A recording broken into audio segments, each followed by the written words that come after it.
I grew up in Tijuana, and I've never heard of somebody having a home birth there.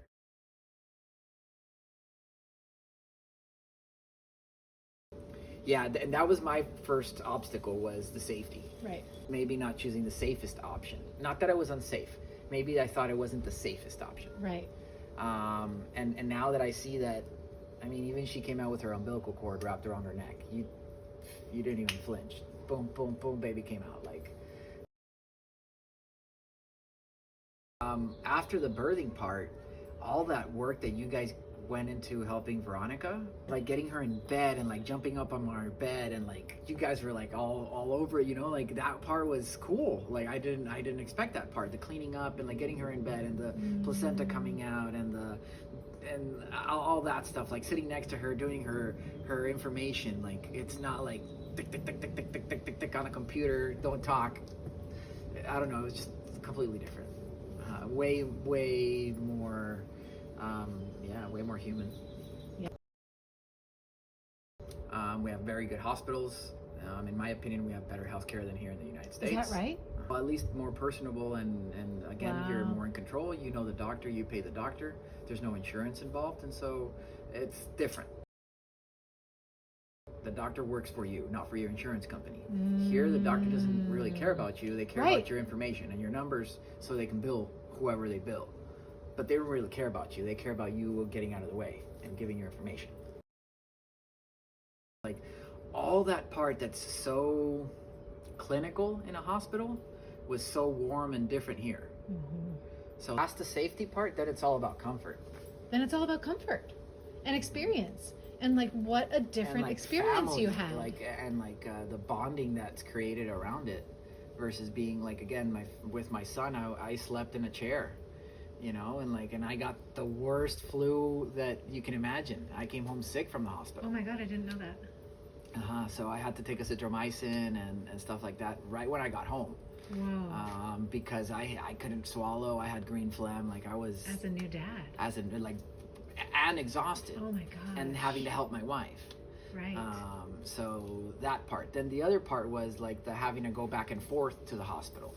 On the second or third day, my wife, she had to go to breastfeeding support. Right. So she had to leave the house, So she go had back to leave the breastfeeding house, support. and then she got in a wreck. She got rear-ended and her car was totaled with our 3-day-old in the car. What? Uh-huh. Oh my God. That's why we have that Jetta, not the old Jetta. So like all that stuff that now she's not going anywhere. You come here. And it's such a value, right? I mean, genuinely, like, why? I know that people driving can't with my quite newborn son. understand the difference. Why did I ever need to drive with my son that's newborn? Like So- all these different options that are open now because of this. Yeah. Yeah. And like, it's so much better for baby and for mom to just stay in their little cocoon at home. My wife hasn't been downstairs in a week. I know. I want her to make a video about that. And that's great. She's happy. The baby's great. The baby's bonding. Yeah. Like the baby's already Your baby's already in her gained. cycle. By the way, she's over her birth weight. So she was Oh, perfect. 5'10" at birth. Now she's 5'12" In a week. Yeah, so that's She's great. doing great. And like to me, it's like she's already sleeping in our cycle. Like she came in and like straight into our routine kind of thing, which in Yeah. the hospital you can't establish that. Why not? Because there's people that are clinical and they need to do their job. And so So what do? they wake you up, they move you, they prick you, they prod you, they question you, they got 5 minutes for you and you need to answer your questions and then you get to the next room. And so Yeah. it's not the So case. you really can't sleep. No. Yeah, I know. The No. sleep is really interrupted in the postpartum in the hospital. Yeah. And that Families part, come home just totally exhausted. the rest, yeah, I remember coming home exhausted, like, oh my God, like taking a shower and falling in bed and then like, oh shit, I gotta help my wife. You know, like, whereas here it was like, okay, I'm grabbing a beer. Okay, it's 8 p.m. They cleaned up already, so I have nothing left to do. Like that part was incredible. Like you even got the blood off the carpet. Like Yeah. It was a tiny spot. It was one drop, yeah, but like. But yeah, we did. All that service part, you guys cleaned up, took everything, like our room was back to normal by the time you left. And so that's the other part that was very comfortable, you know, to go to bed and know that, okay, tomorrow we wake up and we're fine. I don't have to like, all I had to do was clean towels or like a load of laundry, but that's it. It's not a lot of work, and it's not. And all that compared to like having to trek back and forth to your home from the hospital if you wanted to get a shower, trek back and forth with your newborn and your wife, trek back and forth, like all that, versus like throwing a bag of laundry in the washing machine. All that part. The other part too was like the comfort for my wife, the not walking around the hospital and like, you know, like not being in a gown half naked because she's about to give birth. Like she was wearing something cute that she wanted to wear, and like, you know, she got in the tub, she got out, but like it was on her terms. And I feel like the pain, I was scared that the pain part for her was going to be so much more than in the hospital because of the lack of drugs and that stuff. And again, that's the Western brainwash. Like that's all like, you know, like that's the brainwash that you need the hospital because you can't deal with the pain and you da-da-da-da-da. Right. Here, right. Yeah, she was in pain, but in comparison to the contractions because of the Pitocin on the first birth and like the pain that she was in there, no, like not even comparable. Like night and day. Like she was not in pain at home. Yeah, I mean, she had a relatively quick labor, but also. But she wasn't on fentanyl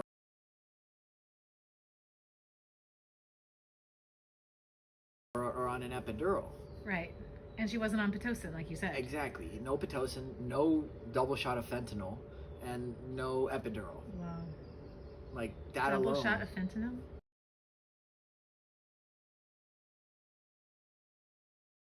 They gave her one shot and then they gave her a second one, and they said either she got the epidural or they couldn't give her more fentanyl.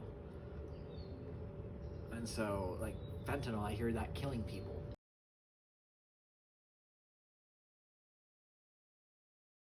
I know. And they injected her twice with that. I don't want to scare you, but like, what difference does it make to be born the newborn? With that drug? Of course. That's exactly what difference is it to have synthetic Pitocin or to have your mom's normal one. Like, there's all that. How different does it affect the brain chemistry if they got Pitocin versus oxytocin?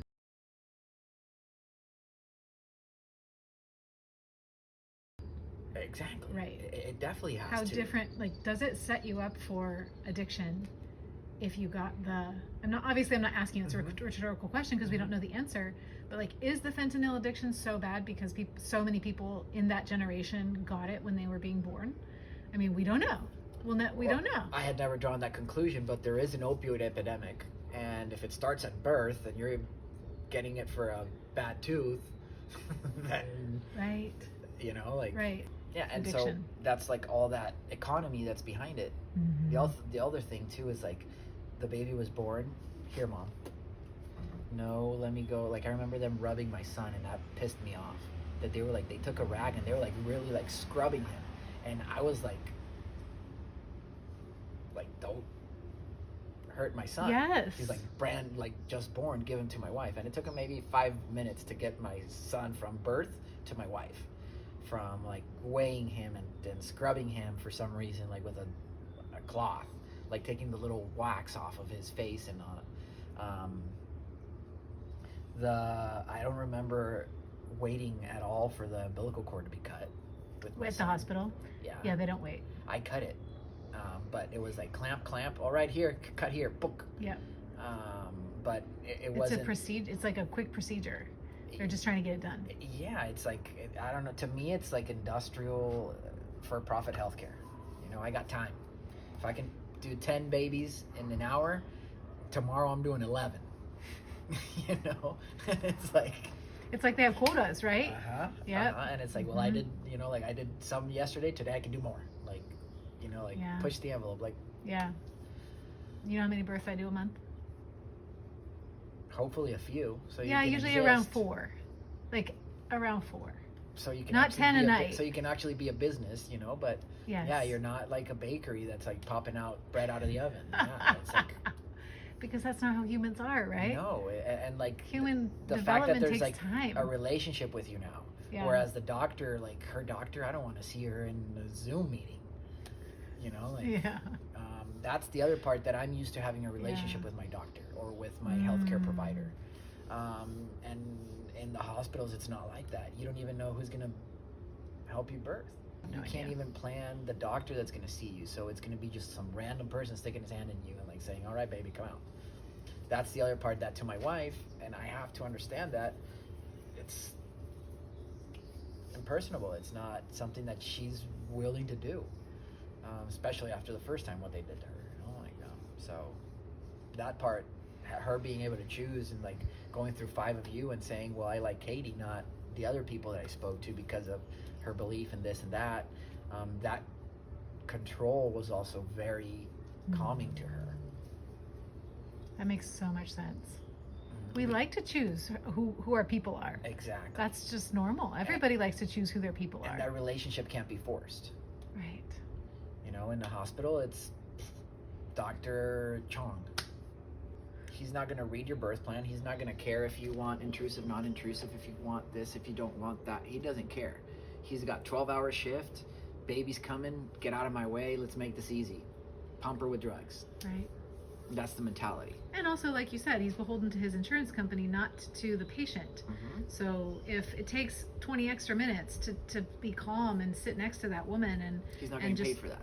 He's not getting paid for it, and he's actually probably being disincentivized because if he spends 20 minutes with this mom, he's not going to have time to spend with the other 10 people he's supposed to see. Yeah, and so that part, again, being able to talk to 4 or 5 different midwives and my wife saying, well, that's the lady that I want to work with. That was the safety part for her, that when the birthing came, she was like, it's fine. We call her, she comes. It's fine. Like that knowing that you're just like a stone's throw away was also like the part where she was like, I mean, we got up in the middle of the night, cramping started. Okay, blow up the pool, relax, let's go downstairs, let's watch a movie. Like, it was so different versus like get shit in the car and like, oh my god, we're going to the hospital, and like completely different train of thought. That part was relaxing versus nerve-wracking. It's like, and you haven't mentioned it, and it's not important that you do because it's, you know, it's so many people's experience though that like, well, when do we go to the hospital? And especially for your first baby, like, okay, we're gonna go to the hospital, or like with you guys, like they told you to come right in, and then they loaded her full of Pitocin. So like that was, now that I see it, was like so extreme and so overboard and unnecessary. Like, right. It was like, all right, she's over 36 weeks, she can have the baby now, let's just do it. And that's like completely against what the empowerment of a mom should be, and like what, I mean, you have the baby in you for 9 months, and then all of a sudden this person just comes and says, okay, today, boom, pa, you know, and then without accounting for like, oh, well, we just talked about all the drug side effects that can be going into these babies. I mean, right. I mean, so many like potential negative side effects, right? Of like taking away the mom's power, taking away the baby's. So what is the hormonal interaction that causes labor to start, and what difference does it make to a baby if you take all that away? And what difference does it take? Balance with fentanyl in there, or with strong opioids. I mean, the mom's not allowed to do drugs, right? So, or can she do fentanyl up until the birth because they're going to use it in birth? All that stuff is where, and I was really apprehensive about this because like I was like, okay, so Katie's going to show up with oxygen. That's all she can offer us. There's no more help, right? And you don't need it. You don't need that. And if you do, we'll take you to the hospital. And if you do, exactly. There's time. But a normal birth doesn't need it. Right. So why does every normal birth get it? That's the like you're drugging our babies, dude. Like there's so much going on in hospitals. It's like it's an industry, definitely. It's for profit completely. And then they have like all these shiny machines that they want to use, and like bill your insurance for it too. And they have people selling them the shiny machines, which then they have to pay for. So like, so you have to use it if you just invested $1 million on a new machine. yeah, and you have to be able to bill for that code. Mm-hmm. Okay, I used the ultrasound, the new ultrasound machine, so now I can bill for that code. Now we want to use the ultrasound machine as much as we can so that we can bill for it. Uh-huh. And then we can get another one with another fancy thing. And so, yeah, I mean, it's just very, very different. You don't need to go through all that. Yeah.